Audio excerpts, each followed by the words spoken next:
Ang kwentong ito ay likha lamang ng malikot kong imahinasyon. Kung sakali mang merong mga pangalan na nabanggit sa naturang kwento, ito ay hindi konektado ng kung sino mang tao. Dahil ang kwentong ito ay purong kathang-isip lamang at ako mismo ang sumulat at gumawa. Simulan na po natin ang aking kwento. 3 araw na ang nakalipas nang nakauwi si Magdalena sa kanilang nayon. Pinipilit niyang ikubli sa mga kalahin nila ang pagdadalang tao niya. Alam ito ng mga magulang at 2 kapatid niyang lalaki. Sa nayon na tinitirhan nilang mag-anak ay hindi maipagkailang, lahat ng naninirahan doon ay purong mga aswang. Merong may kumakain ng laman ng tao at meron ring mga katulad ng pamilyang kinalakihan ni Magdalena na tanging pinakulo ang karne ng mga hayop lamang ang kanilang kinakain. Sa bawat araw na nagdaan, hindi maiwasan ni Magdalena ang mangamba para sa kaligtasan ng kanyang supling na kasalukuyan niyang ipinagbubuntis. Lahat ng laway ng kanyang mga magulang at mga kapatid ang palagi niyang pinangpapahid, mapaumaga man o gabi. Ito lang ang tanging paraan upang hindi maamoy ng kanilang mga kanayon ang pagdadalang tao niya. Nasa patakaran ng nayon ang kung sino man ang magbubuntis ng unang sanggol ay siyang iaalay sa kanilang pinunong pinagsisilbihan na walang iba kundi ang nakakatandang kapatid ng kanyang ama. Naisin mang hindi ipaalam ni Magdalena sa kanyang mga magulang ang pagdadalang tao niya, ay wala siyang ibang mapagpipilian dahil sa bawat kalahi nilang umaalis sa kanilang nayon ay merong mga tagapagmasid upang masisiguro ng kanilang pinuno na sumusunod pa rin sa kanya ang lahat ng pinamumunuan niya. Kahit nais ng mga magulang ni Magdalena ang tumiwalag na sa mga kalahing pinamumunuan ng kapatid nito, ngunit tanging pagbabanta lang ang palaging natatanggap nito. At kapag nagmatigas sila, tanging kamatayan lang ang kahahantungan ng kanilang buong pamilya. Kaya kahit labag sa loob ng ama niya ang magpasakop sa kapatid nito, ay pinili na lang ang manirahan sa nayon at sumunod sa mahigpit na pamamalakad ng nakakatandang kapatid, alang-alang sa pamilyang iniingatan nito. Isang umaga, habang nag-aalmusal ang mag-anak sa hapagkainan, natatarantang tumayo ang kanyang ama at sumilip sa siwang ng bintana. Nang marinig nila ang boses ng babaeng tumatawag sa labas ng bakuran, agad na nagkubli si Magdalena sa silid ng kanyang mga magulang habang bitbit ang atay ng bakang naging paborito niya simula noong nagdadalang tao siya. Belen, naparito ka. May kailangan ka ba? At talagang sumadya ka pa dito ng sobrang maaga. Chong, relax lang. Hindi naman problema ang dala ko. Nais ko lang kamustahin si Magdalena. Meron kasing narinig na usap-usapan si ama na nakauwi na raw ito. Ngunit ang ipinagtataka ni ama, lumipas na lang ang ilang araw ni hindi man lang bumisita si Magdalena sa bahay namin. Kaya't pinapasadya ako ni ama upang kamustahin at anyayahan si Magdalena na bumisita sa bahay namin mamayang gabi. Mahabang wika ng nagngangalang Belen sa labas ng kanilang bahay. Napaismid si Magdalena dahil alam niya kung gaano kaitim ang budhi nito. May kasabihan nga kung ano ang puno ay siya ring bunga. Oo, dumating na nga ang anak ko Belen. Ngunit nais muna ni Magdalena na makapagpahinga bago bumisita sa mga dapat bisitahin. Ngunit huwag kang mag-alala. Kapag naging maayos na at nakabawi na sa pagod ang anak ko, kami mismo ang sasadya sa pamamahay niyo. Paliwanag ng ama ni Magdalena sa babaeng nakangisi. Hindi na sumagot pa ang babae nang marinig nito ang mahabang wika ng ama ni Magdalena. Binangga nito ang tiyuhin at padabog na itinulak ang pintuan ng kanilang bahay at nagtuloy ito sa kusina, kung saan nakaupo na rin si Magdalena at abalang kumakain. Kitang-kita ni Magdalena ang nanglilisik na mata ng kanyang pinsan. Namumula na sa galit ang mukha ng ama ni Magdalena habang pahablot na hinawakan ang braso ng pamangkin habang pursahang hinahatak palabas ng kanilang bahay. Wala kang respeto sa mas nakakatanda sa iyo. Kahit sarili mong tiyuhin ay hindi mo na binigyan ng kahit konting paggalang.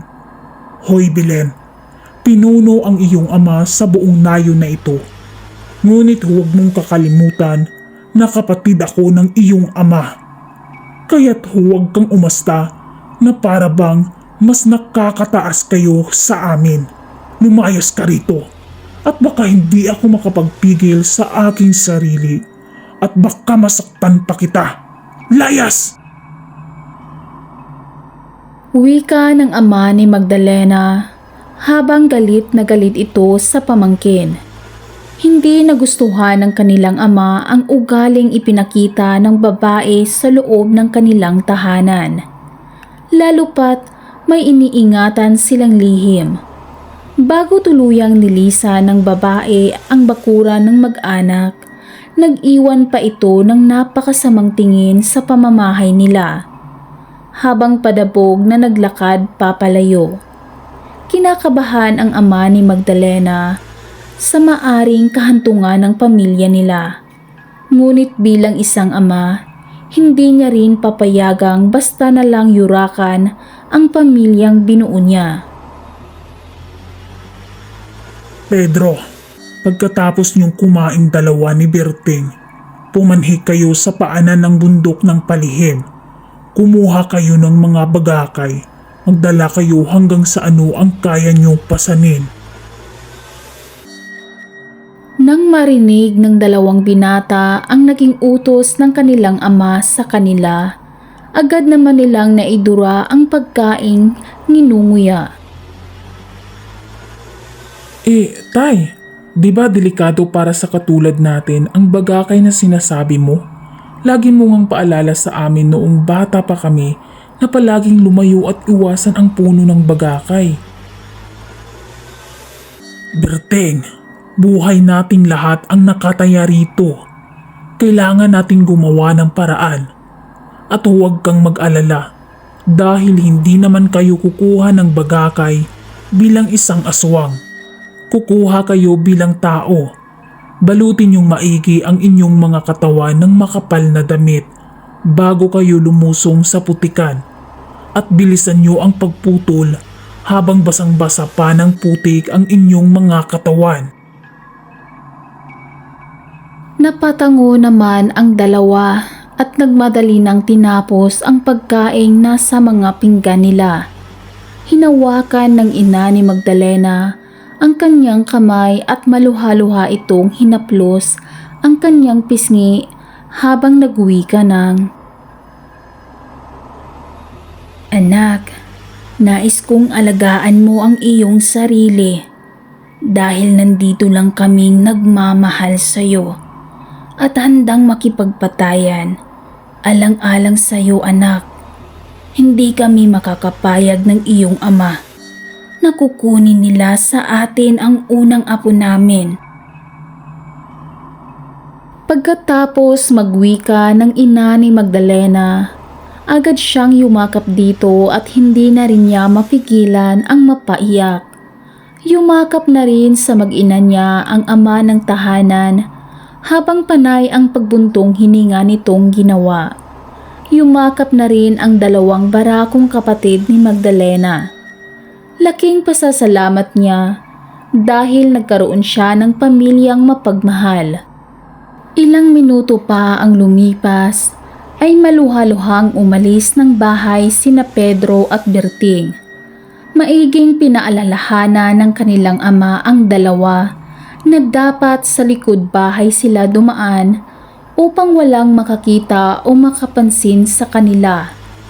Ayaw ng ama ni Magdalena na may makakaalam ng kanilang mga plano.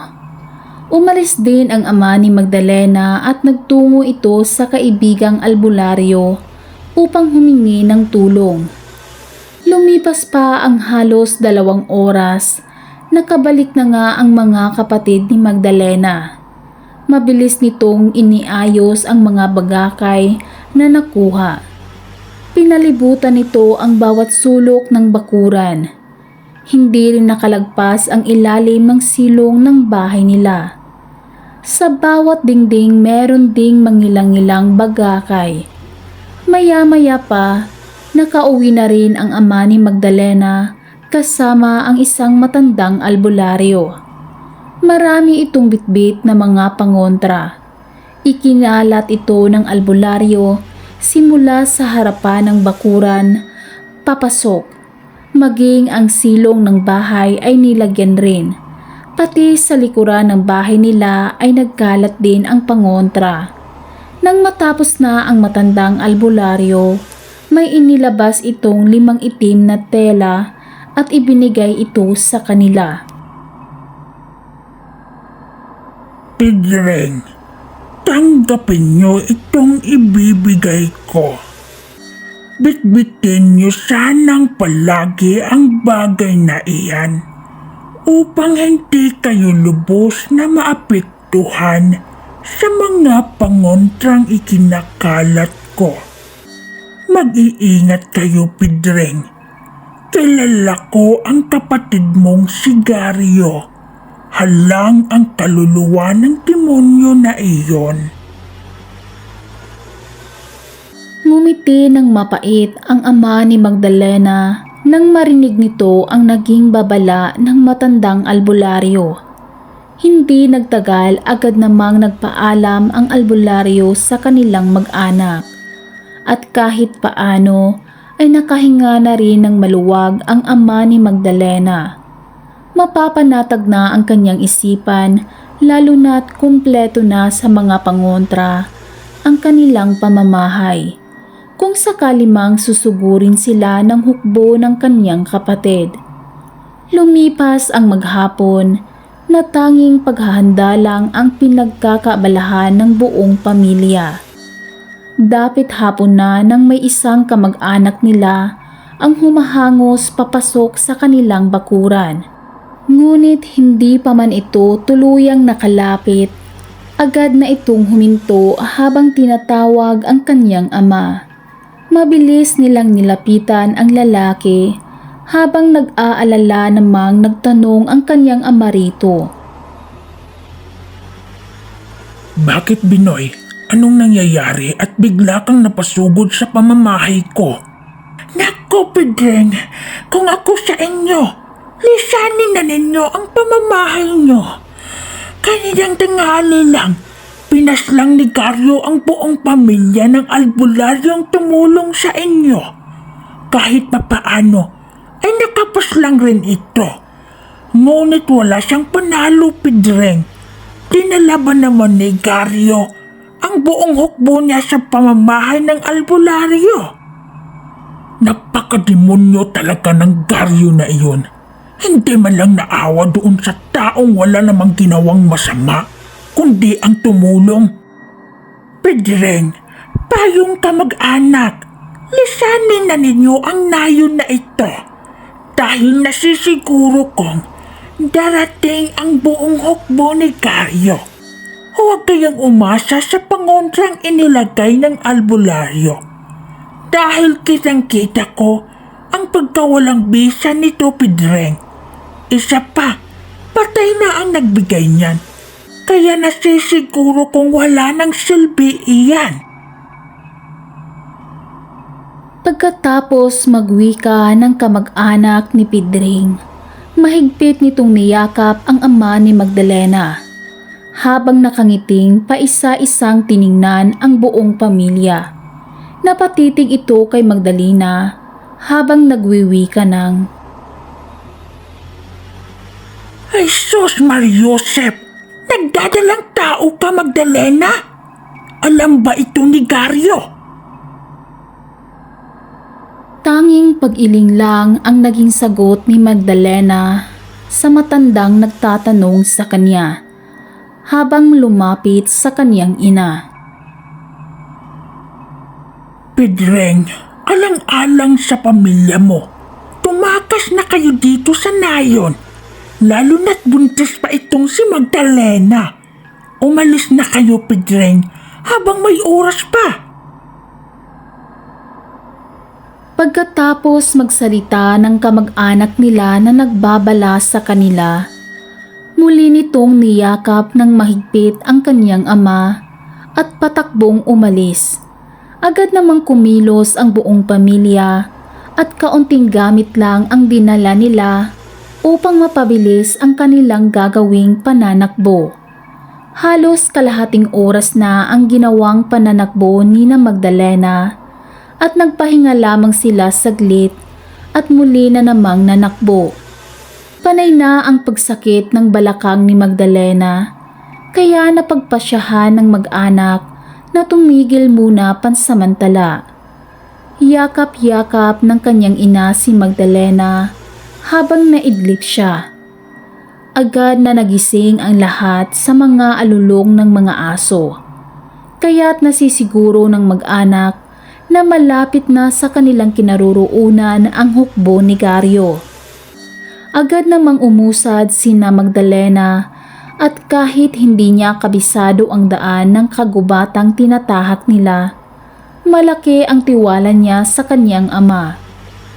Kahit nasa pinakagitna na sila ng gubat, alam nilang makakalabas sila roon. Maya-maya pa ay biglang may tumalon sa kanilang harapan at nakipagbuno ito sa kanyang ama. Mabilis na sinakmal ng kanyang ama ang liig ng pangahas na aswang, dahilan upang mabilis itong binawian ng buhay. Sa sobrang sakit na nararamdaman ni Magdalena sa kanyang balakang, ay hindi na niya halos maihakbang ang kanyang mga paa. Nang makita siya ng kapatid niyang nahihirapan na sa paglalakad, agarang kinarga si Magdalena ng kanyang nakakatandang kapatid upang mapabilis lang ang kanilang gagawing paglisan sa naturang lugar. Umangil ng napakalakas ang kanyang ama nang bigla na lang silang napalibutan ng mga kalaban na hindi na mabilang ni Magdalena ang mga aswang na tumambang sa kanila. Marahan namang ibinababa si Magdalena ng kanyang kapatid at tumulong na rin ito sa pakikipagbuno sa mga alagad ng tiyuhin nilang si Garyo. Kitang-kita ng dalawang mata ni Magdalena na nahihirapan ang kanyang ama at mga kapatid sa pagpaslang sa mga kalaban. Ngunit hindi naging hadlang ang pagiging dami ng bilang ng mga kalaban. Kahit papaano ay nakakapaslang ang mga kapatid at ama niya. Sa kabila ng napakaraming sugat na natamo ng tatlo, ay pinipilit pa rin ng mga ito na kaharapin at ipagpatuloy na makikipagbuno alang-alang sa kanilang kaligtasan. Napasigaw si Magdalena nang makita niyang tumagos sa dibdib ni Pedro ang matatalas na kuko ng kalaban. Nakuha pang ngumiti ng malumanay ng kanyang kapatid sa kanya bago ito tuluyang bumagsak sa lupa na wala ng buhay. Agad niyang nilapitan ang katawan ng kapatid habang paulit-ulit nitong hinalikan sa pisngi. Napasigaw si Magdalena nang maramdaman niyang may humatak sa kanyang buhok, dahilan upang makaladkad siya nito. Nang makita ng kanyang ama ang ginawa ng aswang na humatak sa buhok niya, walang pagdadalawang isip na sinugod ang nilalang at paulit-ulit na inundaya ng saksak sa bandang liig. Nang tuluyan nang makawala si Magdalena sa nilalang, agad niyang niyakap ang kanyang ama habang humahagulgol sa pag-iyak. Anak, tumahan ka na. Makakaligtas din tayo sa mga kamay ng hayop na Garyo na iyon. Marta, tama na yung pakikipaglaban mo. Tumakas na kayong dalawa ni Magdalena. Pipilitin namin ni Berting na mapigilan ang mga kalaban upang kahit papaano ay makakalayo kayo. Mag-iingat sana kayo, Marta. Pero tay, paano kayo ni kuya? Bakit hindi na lang tayo sabay-sabay na tumakas? Anak Magdalena, makinig ka sa akin. Umalis na kayo ng iyong ina. Sige na. Wika ng kanyang ama habang hinagkan siya nito sa kanyang ulo. Agad namang hinila si Magdalena ng kanyang ina at palihim silang tumakas sa lugar ng digmaan. Ngunit hindi pa man sila tuluyang nakalayo, agad na silang hinarang ng kanyang tiyuhing sigaryo na nanlilisik ang mga matang nakatingin sa kanyang sinapupunan. Magdalena, mahal kong pamangkin. Bakit hindi mo sinabi sa akin na nagdadalang tao ka na pala? Di sana ay napaghandaan ko ang ating pagkikita. Napamaang ang bibig ni Magdalena nang napagsino ang nasa harapan nilang mag-ina. Agad namang itinago si Magdalena ng kanyang ina sa likuran nito habang malakas na umaangil. Nakangising lumapit ng marahan si Garyo sa kanilang kinatatayuang mag-ina. Agad namang sinugod ng ginang ang matandang si Garyo. Kahit anong gagawin pang panglalaban ng kanyang ina, sa kanyang tiyuhing nanlilisik na ang mga mata habang sinasakal nito ang kanyang ina. Nagsisigaw si Magdalena at nagmamakaawa sa matandang gabunan na kung maaari ay pakawalan nito ang kanyang ina. Ngunit nakangisi lamang itong tiningnan siya at mas lalong itinaas sa ere ang nangingisay na katawan ng kanyang ina. Hindi rin nagtagal ay dumating ang kanyang ama at kapatid na humahangos habang duguan. Napaluhod na lang sa lupa si Magdalena nang makita niya kung paanong mabilisang sinaksak ni Garyo ang dibdib ng kanyang ina at sa pilitang hinila ang puso. Walang awang pabalibag nitong itinapon ang wala ng buhay na katawan ng ginang. Sigaw ng sigaw si Magdalena nang makita ang duguan at wakwak na dibdib ng kanyang ina na bumagsak ang katawan nito malapit sa kanyang kinaluluhuran. Hayop ka, Garyo. Pagbabayaran mo ang ginawa mong kahayupan sa pamilya ko. Wika ng ama ni Magdalena at agaran nitong sinugod ang nakangising si Garyo. Nakisali na rin ang kanyang kapatid at pinagtulungan ng dalawa si Garyo. At kahit anong gawing pag-atake ng mag-ama kay Garyo ay hindi pa rin nila ito nabibigyan ng malubhang pinsala. Kitang-kita ni Magdalena ang paggulong ng ulo ng kanyang kapatid nang inatake ito ni Belen habang nakatalikod. Maya-maya pa ay nasukol na ni Garyo ang kanyang ama at walang awang kinagat ang ulo ng kanyang ama. Nagsisigaw si Magdalena at patakbong sinugod si Garyo habang paulit-ulit niya itong pinagkakalmot.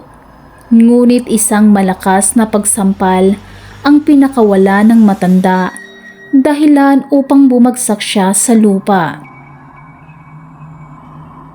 Magdalena, alam mo ang kalakaran sa nayong pinamumunuan ko.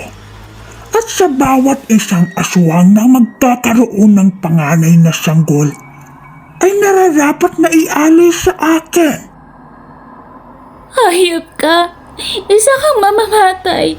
Kahit sarili mong kapatid, nagawa mong paslangin. Dahil lamang sa pansariling mong kahangalan. Mamamatay ka! Hayop ka, pagbabayaran mo to! Nang marinig ni Gario ang naging wika ni Magdalena, nanlilisik ang mga mata nitong lumalapit sa kanya. Napapaatras si Magdalena habang umiiyak. Hindi na niya alam kung saan siya pupunta. Napatili na lang siya nang biglang may humablot sa buhok niya at ganun na lang ang panlalaki ng mata niya nang makita ang pinsan na si Belen habang nanlilisik ang mga mata nitong dinidilaan ng paulit-ulit ang kanyang mukha. Wala kang karapatang kwestiyonin ang pamamaraan ng pamamalakad ko bilang gabunan ng nayong nasasakupan ko, Magdalena.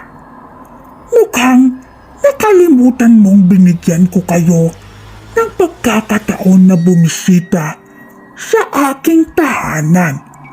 Ngunit anong ginawa ng hangal mong ama? Naghanap at nagawa pang humingi ng tulong sa albularyo. Imbes na ibigay mo sa akin ang sanggol na nasa sinapupunan mo, nagmamatigas ka pa. Kung pinili mo sanang isuko ang sanggol, edi sana buhay pa ang buong mong pamilya at masaya sana kayong pagmamasdan ang sikat ng araw kinabukasan. Hayop ka, Gario. Sarili mong kadugo. Kinakana mo. Mas demonyo ka pa sa demonyo. Pagbabayaran mo ang ginawa mo sa pamilya ko. Nang marinig ni Gario ang naging wika ni Magdalena, humalakhak ito ng napakalakas at marahas siyang hinablot nito dahilan upang mapadikit siya sa katawan nitong nanlilimahid sa langis. Napasigaw si Magdalena nang maramdaman niya ang ginawang pagpasok ng napakaitim at mahabang dila ni Gario patungo sa kanyang pagkababae. Pakiwari ni Magdalena ay mamamatay siya sa sakit na nararamdaman niya nang inumpisahan na ni Gario ang pagsipsip sa katawan ng sanggol. Hindi nagtagal ay napabaluktot si Magdalena sa lupa nang hinugot na ng matanda ang dila nito. Marahan siyang tumayo, ngunit paulit-ulit siyang sinaksak ni Belen gamit ang matatalas nitong mga kuko.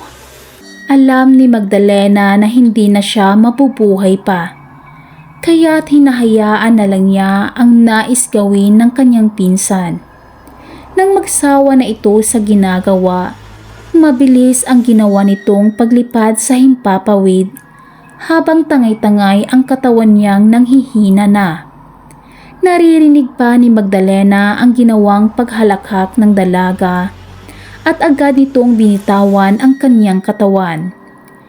Tanging pag-ungol na lang ang nagawa ni Magdalena nang maramdaman niya ang napakalakas na pagbagsak ng kanyang katawan sa rumaragasang tubig bago tuluyang nang dilim ang kanyang paningin.